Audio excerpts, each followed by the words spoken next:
Siriveth had performed the mourning rituals for her daughter, the ancient ceremonies that Vallani had used for thousands of years to release their grief and accept the loss of loved ones. And she had tried to find peace in the concept of Vethsora that her people held so sacred. She had tried to let go, but some part of her heart had refused. Some small stubborn piece of her soul that kept hoping even when hope made no sense. And now she stood in the medical center of Tessith Colony watching doctors work on 3 badly injured humans while her daughter slept peacefully in a warming crib nearby. Alive, her daughter was alive. Siriveth could not stop staring at the small form in the crib, at the gentle rise and fall of Lyrian's chest as she breathed, at the way her 4 tiny hands twitched in sleep as if she was dreaming of something only babies could understand. The doctors had examined Lyrian thoroughly and declared her healthy despite everything she had been through. A miracle, they called it, a word that Siriveth heard over and over again from everyone who learned what had happened. But Siriveth knew it was not a miracle. It was 3 humans who had refused to accept that her daughter was lost. Commander Jenna Okoye lay in the nearest bed, unconscious and connected to machines that monitored her vital signs. And Siriveth studied the human woman's face while she waited for her to wake up. The face was strange by Vallani standards, with only 2 eyes and skin that was a warm brown color instead of silver blue. But Siriveth thought it was the most beautiful face she had ever seen, because this was the face of the person who had saved her child. The doctors had explained the extent of the injuries that Okoye and her companions had suffered, the radiation damage and the burns and the internal bleeding, and they had warned that recovery would be long and difficult and might never be complete. The humans had known this would happen. They had known what the storm would do to their bodies, and they had gone anyway. For a child they had never met, for a mother they did not know, for no reason except that it was the right thing to do. Siriveth did not have words for what she felt. The Vallani language was ancient and complex, with terms for every shade of emotion and every nuance of experience. But there was no word for what Commander Okoye had done, because no Vallani had ever done anything like it. So Siriveth decided to create one. She sat beside Okoye's bed for 3 days, waiting and watching and caring for Lyrian between visits. And on the 3rd day, the human woman finally opened her eyes. "Where?" Okoye started to ask, her voice rough and weak. "You are safe," Siriveth said quickly, leaning forward so Okoye could see her face without straining. "You are in the medical center of Tessith Colony, and your companions are here too, and everyone is going to recover." Okoye's eyes searched the room and found Lyrian's crib, and a small smile crossed her damaged face. "She is okay?" "She is perfect," Siriveth said, and her voice broke on the words. "She is perfect because of you." There was a long moment of silence while Okoye looked at the sleeping baby, and Siriveth looked at the woman who had saved her. And then Siriveth reached out with one of her 4 hands and gently took Okoye's hand in her own. "I have been trying to think of how to thank you," Siriveth said, "but I realized that there is no way to thank someone for giving back your child's life. There is nothing I could say or do that would be enough. You do not need to thank me," Okoye said softly. "I just did what any human would have done." "No," Siriveth said firmly. "That is exactly the point. What you did is not what anyone would have done. It is what humans do. And we did not have a word for that before now." Okoye looked confused, which was understandable given her condition and the strangeness of the statement. "I do not understand. My people have a concept called Vethsora," Siriveth explained. "It means acceptance of fate, the wisdom to know when something is beyond our control, and the peace that comes from letting go. It is how we have survived as a species for thousands of years." She paused, gathering her thoughts and her courage. "But you do not have Vethsora," she continued. "You have something else." Something we did not have a name for until 3 days ago, when I sat beside your bed and thought about what you did. Siriveth lifted Okoye's hand and pressed it gently against her own chest. Over her two hearts that beat with gratitude and wonder and love. I have named you Vethkara, she said. It means heart of storms, one who defies, one who walks into the darkness to bring back the light. Okoye stared at her with an expression that Siriveth could not quite read. Something between surprise and emotion and something else that might have been pride. Vethkara, Okoye repeated softly, testing the word on her tongue. And I have given you another title as well, Siriveth said. I have named you Lyrian Zathavra, her sole guardian. A bond that is deeper than family and lasts longer than life itself. I do not know what to say, Okoye admitted. You do not need to say anything, Siriveth assured her. Just know that you will always have a place in my family and in my heart. And that my daughter will grow up knowing the name of the human who brought her back from the storm in the days and weeks that followed. The story of what the humans had done spread across Vareth Prime and then beyond, carried by traders and travelers to every corner of the galaxy. The other species listened to the tale with wonder and confusion, struggling to understand why 3 individuals would risk everything for a stranger's child. And many of them concluded that humans were simply insane. But the Volani knew better. They had seen what humans were capable of. Not the wars and the conflicts and the violence that other species focused on, but the deeper truth that lay beneath all of that humans were devoted when they decided that something mattered. Whether it was a friend or a cause or a complete stranger's baby, they would burn down the walls of the universe itself to protect it. The word Vethkara spread through the Volani language, and then to other species as well, becoming the standard term for the particular kind of courage that only humans seem to possess. And Commander Jenna Okoye became a legend without ever meaning to years later. When Lyrian was old enough to ask questions about the portrait of a human woman that hung in her room, Siriveth sat down with her daughter and told her the whole story. She told her about the storm that had torn her away and the mother who had screamed her name into the Valuas wind. She told her about 3 humans who had climbed into a tiny rover and driven into certain death because a 12% chance was enough for them.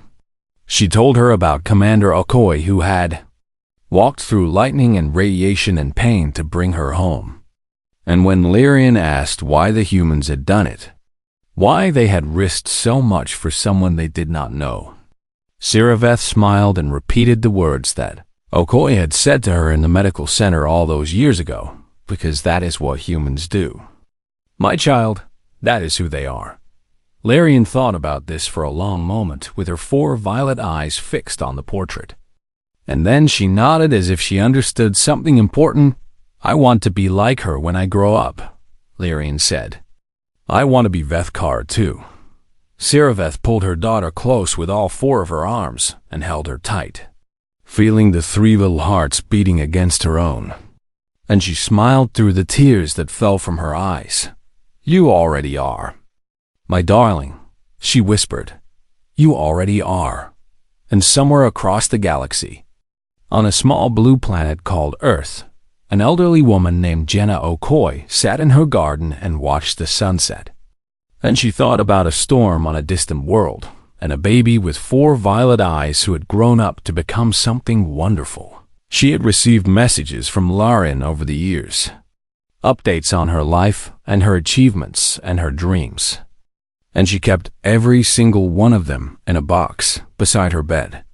The galaxy would remember humans for many things in the ages to come, for their wars and their art and their endless expansion across the stars.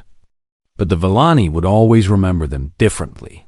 They would remember them as the species that walked into storms and walked back out, carrying someone else's children. The rover died at kilometer 42. Its engines giving one final cough before falling silent forever. And Jenna sat in the driver's seat for a long moment, just staring at the dead controls while the reality of their situation sank into her radiation-damaged, Brain.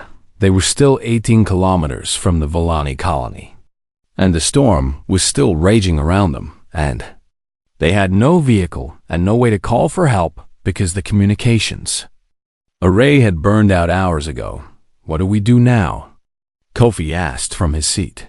His voice barely above a whisper. Jenna looked down at the baby sleeping against her chest. At this tiny life that had survived against all odds and was now depending on her to finish what she had started, and she felt something hard and unbreakable form in her heart. "We walk," she said. Simply. Dr. Reyes did not argue or protest or try to explain why walking 18 kilometers through a radiation storm was impossible.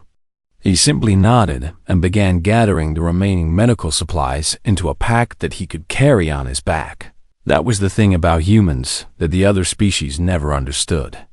The thing that made them different from every other intelligent race in the galaxy. Humans did not have the Volani concept of Vasora, that peaceful acceptance of fate that allowed them to let go of things beyond their control.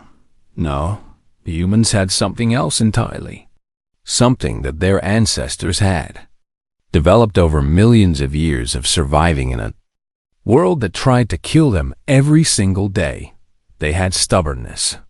They had spite. They had the absolute and unshakable refusal to accept that the universe had the right to tell them no. Jenna climbed out of the rover and immediately staggered as the wind hit her, a wall of force that tried to knock her off her feet and sent her tumbling across the crystal ground. But she planted her boots and leaned into it and did not fall. The baby stirred against her chest, disturbed by the movement, and Jenna placed a protective hand over the small form. "It is okay," she whispered. "I have got you. I am not going to let go." Dr. Reyes climbed out next, followed by Kofi, who could barely stand on his radiation-damaged legs. And the three humans formed a small group in the howling chaos of the storm. "Kofi cannot walk far," Reyes said, looking at their injured companion with clinical concern. "His legs are too damaged from the burns." "Then we carry him," Jenna said. And there was no room for argument in her voice. Reyes nodded and positioned himself beside Kofi, wrapping one of the younger man's arms around his shoulders to take some of his weight. And together the two men began to shuffle forward while Jenna led the way with the baby held tight against her chest. They walked. The wind screamed at them and tried to push them back. But they kept walking. The lightning struck all around them, close enough to feel the heat. But they kept walking. The radiation battered their bodies and made their skin burn, and their blood vessels burst, and their vision blur. But they kept walking. Jenna lost track of time after the first few kilometers, her world narrowing down to the simple act of putting one foot in front of the other, again and again and again. While the storm tried everything in its power to stop her, her boots filled with blood from blisters that had burst, and every step sent sharp pain shooting up her legs. But she did not stop. Her nose kept bleeding, and her head pounded with the worst headache she had ever experienced. But she did not stop. At some point, Dr. Reyes stumbled and almost fell, and Kofi collapsed entirely. And Jenna had to go back and help Reyes lift their companion between them. The three humans now moving as a single wounded creature across the hostile landscape. "Why?" Kofi gasped, his voice barely audible over the wind. "Why are we doing this?" It was a genuine question from a man whose body was failing him and whose mind was clouded with pain and radiation sickness. And Jenna thought about it for a moment before answering, because she deserves to see her mother again, she said. And that was all the reason she needed. The Volani had a philosophy built around knowing when to surrender, when to accept that some things were beyond their ability to change. And it had served them well for thousands of years, allowing them to survive on a world that regularly tried to kill them. But humans had survived on Earth by refusing to surrender, by looking at impossible situations and saying, "No, we will not accept this. We will find a way, or we will die trying." And sometimes, just sometimes, That stubbornness was rewarded. At kilometer 8, the storm began to weaken. Jenna did not notice at first because she was too focused on the simple mechanics of walking. But slowly she became aware that the wind was not pushing quite as hard, and the lightning was not striking quite as close. "The gyre is passing," Reyes said, and there was wonder in his exhausted voice. "We are reaching the edge of the storm." Jenna looked up and saw that he was right.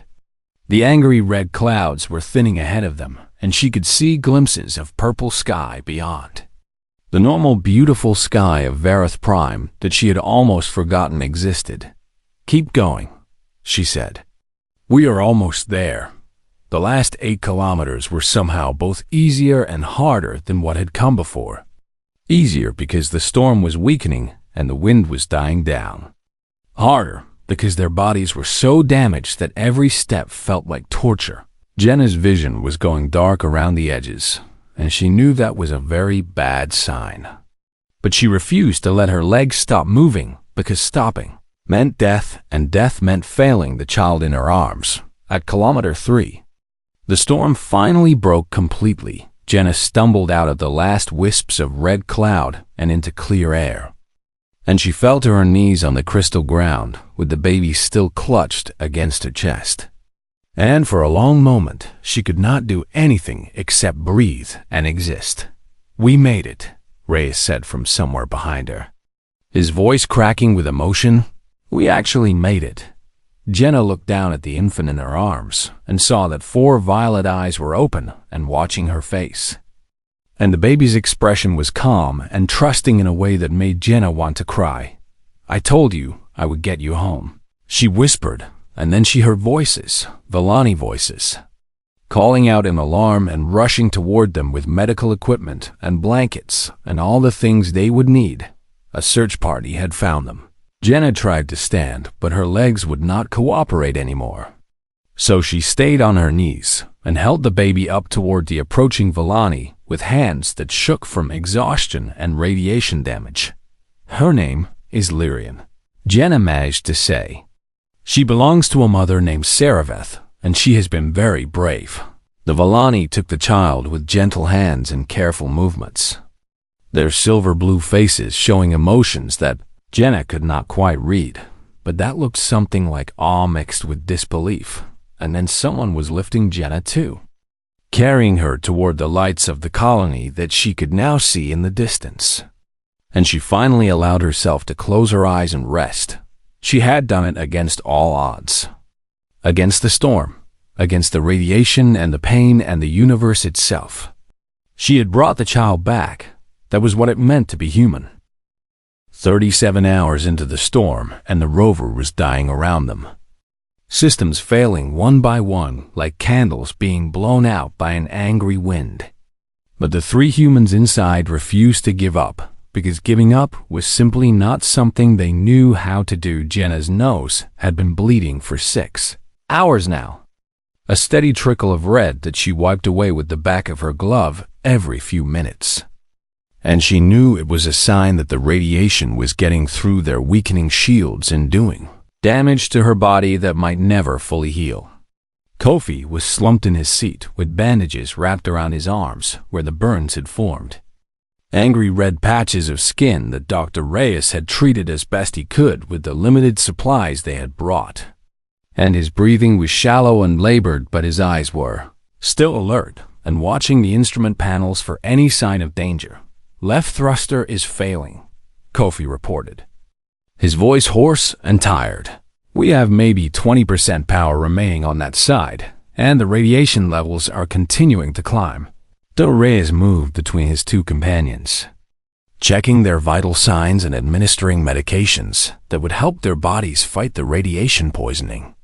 But he knew better than anyone that they were running out of time. "We need to find that child soon," he said quietly. "Our bodies can only take so much more of this." Jenna stared at the map on her datapad, at the calculations she had run over and over again during the long hours of their journey. And she felt a spark of hope ignite in her chest. "I have been thinking about the storm," she said, "about its patterns and its movements, and about something the Villani might not know." What do you mean? Kofi asked. The Villani avoid the Crimson Gyre completely. They hide in their shelters and wait for it to pass. But we humans have been studying it with our sensors for the past 3 years. And I discovered something interesting in the data. She pulled up a holographic display that showed the swirling mass of the storm from above. A vast spiral of red and orange and purple that covered nearly half the planet. The gyre has an eye, she said, pointing to a small dark spot near the center of the spiral, just like the hurricanes back on Earth. There is a pocket of calm at the very center where the winds die down and the radiation levels drop significantly. Dr. Reyes leaned forward with interest despite his exhaustion. And you think the child's pod might have found its way there? The nursery pods have emergency protocols that activate when they detect dangerous conditions, Jenna explained. They are programmed to seek out areas of safety, places where temperature and radiation levels are within acceptable ranges. And if the pod was still functioning when it entered the storm, it would have tried to navigate toward calmer air. Kofi's eyes widened as he understood what she was suggesting. The eye of the storm would be the safest place inside the gyre. The only place where the pod systems might have been able to stabilize. Exactly. Jenna said, if we can reach the eye, I believe we will find the child there. It was a desperate hope built on calculations and guesses and the stubborn human refusal to accept defeat. But it was all they had, and so Jenna turned the damaged rover toward the center of the storm and pushed the engines as hard as they would go. The next 12 hours were the hardest of their lives. The winds grew stronger as they approached the inner bands of the gyre, buffeting the rover so violently that Jenna had to fight the controls just to keep them moving forward. And the lightning strikes came so frequently that the world outside seemed to be made entirely of blinding white light and deafening thunder. Kofi's burns spread despite the bandages, and Dr. Reyes had to use the last of their pain medication to keep him from screaming. And Jenna's vision started to blur from the radiation, affecting her brain, but she refused to let go of the controls. Almost there, she whispered to herself. Almost there, almost there, almost there. And then, suddenly, everything changed. The winds dropped from a roar to a whisper. The lightning stopped, and the red clouds parted to reveal a circle of clear sky above them, dark and peaceful and filled with stars. That seemed impossibly bright after hours of chaos. They had reached the eye of the Crimson Gyre. Jenna brought the rover to a stop and stared at the landscape around them in wonder. A bizarre pocket of calm in the middle of the worst storm the planet had ever seen, where crystal formations rose from the ground like frozen towers and iron dust covered everything in a reddish coating. There, Kofi said weakly, pointing with a trembling hand toward a cluster of crystals about 200 meters away. I see something metallic. It could be the pod. Jenna's heart began to pound as she drove the rover closer, her hands shaking on the controls, and as they approached, she could see that Kofi was right. There was something artificial lodged among the crystals, something small and pod-shaped and half-buried in dust. She stopped the rover and unsealed the hatch before either of her companions could say anything. Climbing out into the eerie stillness of the storm's eye with her boots crunching on the crystal ground, the nursery pod was damaged, its hull scorched and dented from the journey through the storm. And Jenna felt her hope waver as she saw the cracked viewport that should have been intact. Please, she whispered as she reached the pod and placed her hands on the emergency release. Please be alive, little one. She activated the release, and the hatch opened with a hiss of escaping air. And Jenna looked inside with her heart in her throat. 4 violet eyes looked back at her. The Villani infant was alive, wrapped in the pod's emergency thermal blanket that had somehow kept her warm and protected through 37 hours of hell.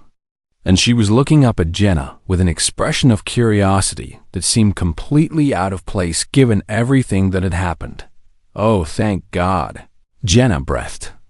reaching into the pod with trembling hands. "Oh, thank God.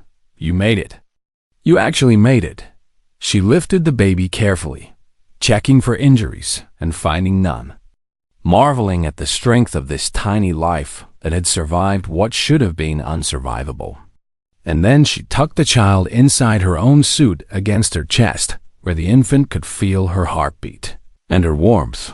"I have got you," she whispered, feeling tears stream down her face and not caring at all. "I have got you, little one. I'm going to take you home to your mother." The baby made a soft sound. Not quite a cry, but not quite a coo either. Something in between that seemed to say she understood. And her 4 tiny hands reached up to grip the fabric of Jenna's suit. Dr. Reyes appeared beside her with his medical scanner, running checks on the infant while Jenna held her. "She is dehydrated and hungry, but otherwise healthy," he reported, his voice filled with disbelief. The pod systems kept her alive. The thermal wrap maintained her body temperature, and the radiation shielding held just long enough. "This child is a miracle, Jenna. A genuine miracle." Jenna looked down at the small face pressed against her chest, at the violet eyes that were slowly closing as the baby finally relaxed in the arms of someone who would protect her. And she made a silent promise. "I am going to get you back to your mother," she said. "No matter what it takes, no matter what I have to go through, I'm going to get you home." The storm still raged beyond the eye, and they were 60 kilometers from the Villani colony with a damaged rover and failing shields. But Jenna did not care about any of that. She had found the child. Now she just had to bring her back. The news spread across Varath Prime faster than the storm itself, carried by communication signals that still worked despite the chaos. And every species on the planet heard the same unbelievable message. The humans were going out into the Crimson Gyre Administrator Thresh of the Krath. Consortium stood in his command center with his compound eyes fixed on the display screen that showed the human outpost. And he watched as 3 figures in bulky storm suits loaded equipment into a rover that looked far too small and fragile for what they were about to attempt. "This is insanity," he clicked, his mandibles making sharp sounds of disbelief. Absolute insanity that serves no logical purpose whatsoever. Beside him, the Volmori representative flickered with colors that indicated confusion, mixed with something that might have been pity, their gaseous forms shifting and swirling as they tried to process what they were. "Witnessing the Villani child is almost certainly dead.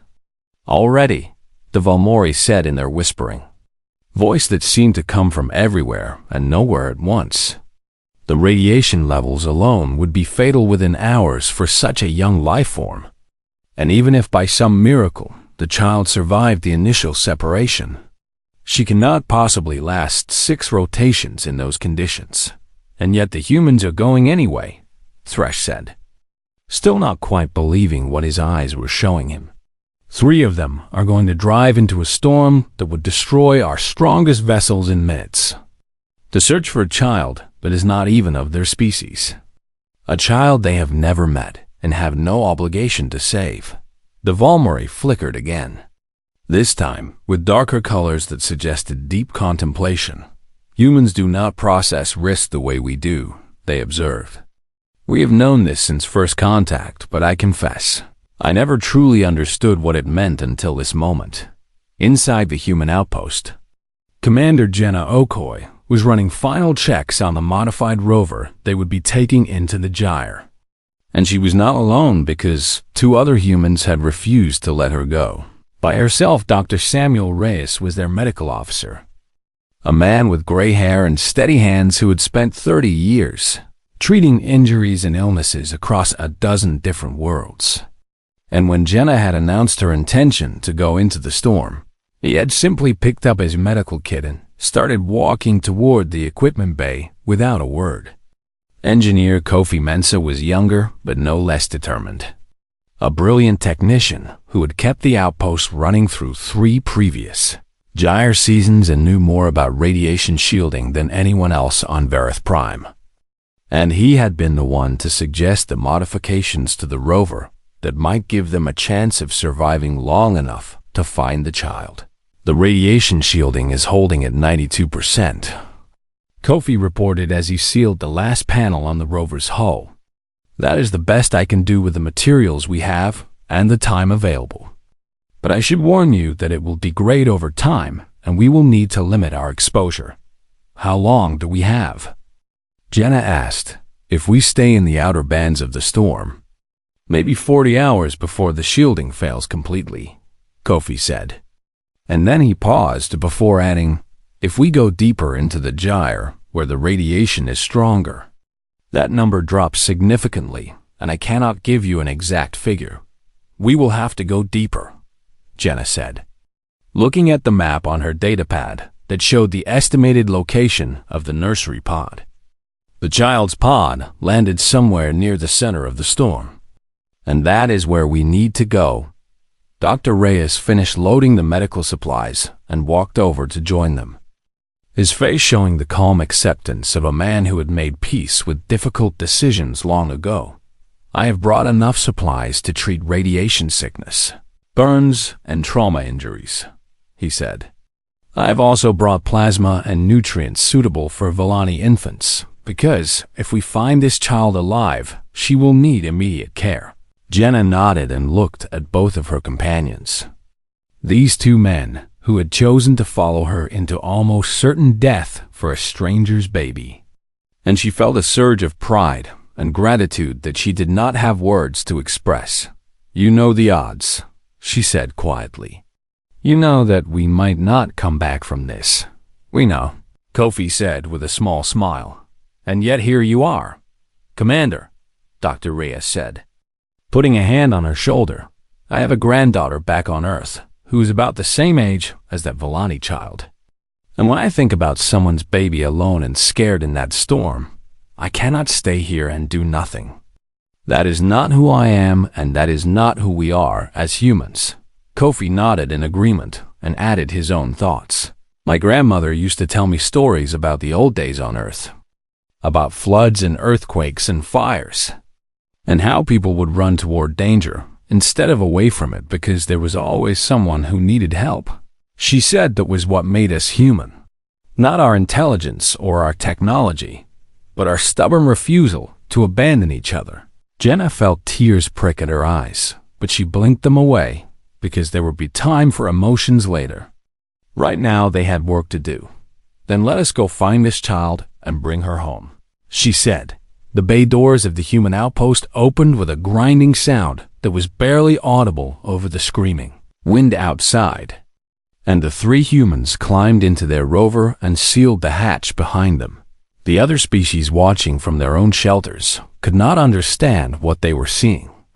It simply did not make sense to them because their cultures had evolved with different values and different survival strategies. The Kreth believed in protecting the hive above all else and would never risk three valuable members for a single child of another species. The Vomori believed in accepting the flow of existence and would never fight against forces so obviously beyond their control. The Villani believed in something they called Veth Sora, the acceptance of fate, the wisdom to know when something was lost, and the peace that came from letting go. But humans believed in something else entirely. Humans believed that no one was truly lost until you stopped looking for them. And they believed that the universe's rules were more like suggestions that could be broken by anyone stubborn enough to try the rovers. Engines roared to life, and Jenna guided the vehicle toward the edge of the outpost's protective barrier, beyond which the Crimson Gyre raged in all its terrible glory. Outpost control. This is Rover 1, she said into her communicator. We are departing now and heading into the storm on a search and rescue mission. We will maintain contact as long as possible, but you should expect communication blackouts once we reach the inner bands. Rover 1. This is Outpost Control, came the reply, the voice of Lieutenant Chun crackling through the static. We read you, and we will be monitoring your beacon. Good luck out there, Commander, and bring that baby home."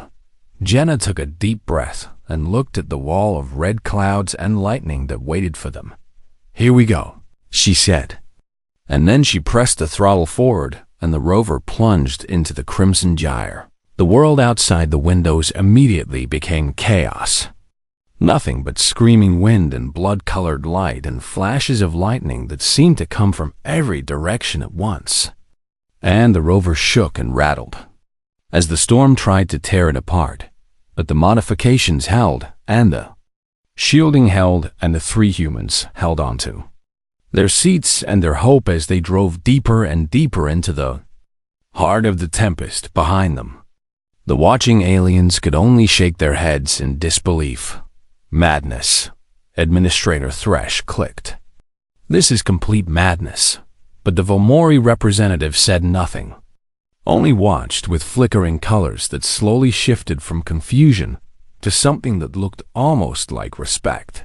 Because the humans were not running from the storm, they were running into it. The sky above Vareth Prime had always been beautiful. A soft purple color that made everything look like a dream. But today, the sky was changing. And Siraveth knew what that meant as she held her baby daughter close to her chest and whispered words of comfort that she herself did not believe. The Crimson Gyre was coming early this year, and that was very bad news for everyone who lived in the floating colony of Tessith. Siraveth was a Vallani, mother with silver-blue skin that shimmered when light touched it. And she had 4 delicate arms that she used to wrap around her infant daughter, Lyrian, who was only 3 weeks old and knew nothing of storms or danger or the cruel ways the universe could take everything away in a single moment. The warning sirens began to scream across the colony, a sound that made Siraveth's 2 hearts beat faster and faster until she could hear the blood rushing in her ears. All residents must secure themselves immediately, the announcement system called out in a voice that tried to sound calm but failed completely. "The Crimson Gyre will reach Tessith in approximately 40 minutes, and all floating modules must be locked down right now." Tessith was not built on solid ground like the human outpost 3 kilometers away. No, Tessith floated on anti-gravity platforms high above the crystal formations below. And when the gyre came with its terrible winds and its deadly lightning, anything not anchored to bedrock could be swept away like leaves in a hurricane. Siraveth ran through the corridors of her residential block with Lyrian pressed against her chest. And all around her she could see other Vallani families doing the same thing, their forearms carrying children and belongings and anything precious that they could not bear to lose. "The nursery module," someone shouted. "We need to get the infants to the nursery module because it has the strongest shields." This made sense to Siraveth because the nursery was designed specifically for emergencies like this one, with walls that could resist radiation and a power system that could last for days. So she joined the stream of parents rushing toward the central hub where the nursery waited. The sky outside the windows was no longer purple, but had turned a deep and angry red. And Siraveth could see the first tendrils of the storm reaching toward them like fingers of some hungry beast. She made it to the nursery with 30 other parents and their children. And the caretakers quickly began placing the infants in protective pods that would keep them safe from radiation and maintain their body temperature. No matter what happened outside, place your child here, a caretaker said to Siraveth, gesturing to an open pod lined with soft thermal material. "She will be safer in here than in your arms when the shaking starts." Siraveth did not want to let go of her daughter. Every instinct in her body screamed at her to hold Lyrian tight and never release her. But she knew the caretaker was right because the pods had been designed by the best engineers and had saved countless lives in previous storms. "I love you, my little one," Siraveth whispered as she placed Lyrian in the pod and watched the transparent cover slide closed. "I will be right here when the storm passes, and we will go home together. Lyrian looked up at her mother with 4 violet eyes that held no fear, because she was too young to understand what was happening. And that innocent gaze broke Sereveth's heart in ways she could not describe. The first shockwave hit Tessith like a giant fist. Punching the colony from below, Sereveth was thrown against the wall, and she heard screaming all around her. The lights flickered and died, and then emergency lighting kicked in with a red glow that made everything look like a nightmare. And she scrambled to her feet, desperately searching for her daughter's pod. "The anchors are failing," someone screamed. "The anchors on the east side are failing." The nursery module shuddered and groaned, and Sereveth watched in horror as cracks appeared in the connection points that held the module to the main structure of Tessith. "No," she screamed, throwing herself toward her daughter's pod. No, no, no. But she was too slow, far too slow, because the universe is cruel and does not care about the desperate prayers of mothers. The nursery module's eastern anchors snapped with a sound like thunder, and the entire section tilted violently as the storm's winds grabbed hold of it with greedy, invisible hands. Sereveth's fingers brushed against the smooth surface of Lyrian's pod just as another shockwave hit, and then she was falling backward, sliding across the floor as the module tore free from Tessith entirely. Through the cracked window, she saw it happen. She saw her daughter's pod separate from the others and spiral away into the blood-red clouds of the Crimson Gyre. The small blinking light of its tracking beacon getting smaller and smaller until it was just a tiny point of light in an ocean of chaos. And then even that light flickered once, twice, and died. Sereveth screamed her daughter's name into the howling wind, a sound of pure anguish that was swallowed by the storm as if it meant nothing at all. The rescue teams found her 3 hours later, still standing at the broken edge of the nursery module, still staring into the storm, still calling for a child who could not hear her. "The pod's beacon is dead," one of the Villani elders said to her with a voice full of what was meant to be kindness, but sounded only like giving up. "The radiation in the gyre is too strong for any Villani to survive. And even if the child lived through the separation, she cannot survive 6 rotations in that storm. I'm sorry, Sereveth, but your daughter is gone. Gone." Such a small word for such an enormous loss. Sereveth collapsed at the edge of the colony, where the safety barriers had been torn away, her keening wail of grief joining the endless howl of the Crimson Gyre. And she did not care if the wind took her too, because what was the point of living in a universe that could steal a 3-week-old baby from her mother's arms, 3 kilometers away, in the human outpost that was built on solid bedrock and anchored deep into the crystal ground? A woman named Commander Jenna Okoye sat at her monitoring station and watched the trajectory data from the nursery pod's final moments.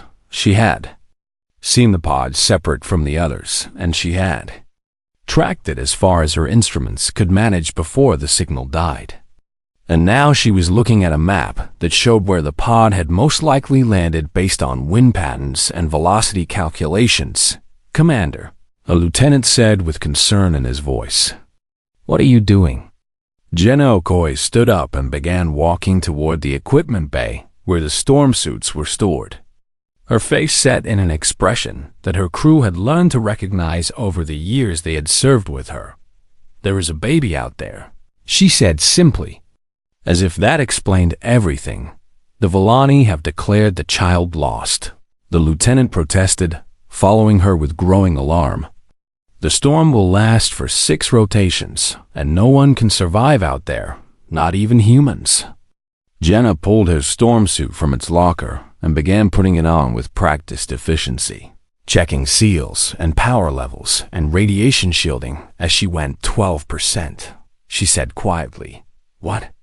"I calculate a 12% chance of finding that child alive and getting her back to her mother," Jenna said, looking at her lieutenant with eyes that held no doubt and no fear. 12% is enough for me." And with those words, she finished sealing her suit and walked toward the bay doors. ready to do what humans had always done since the beginning of their history. She was going to walk into the storm,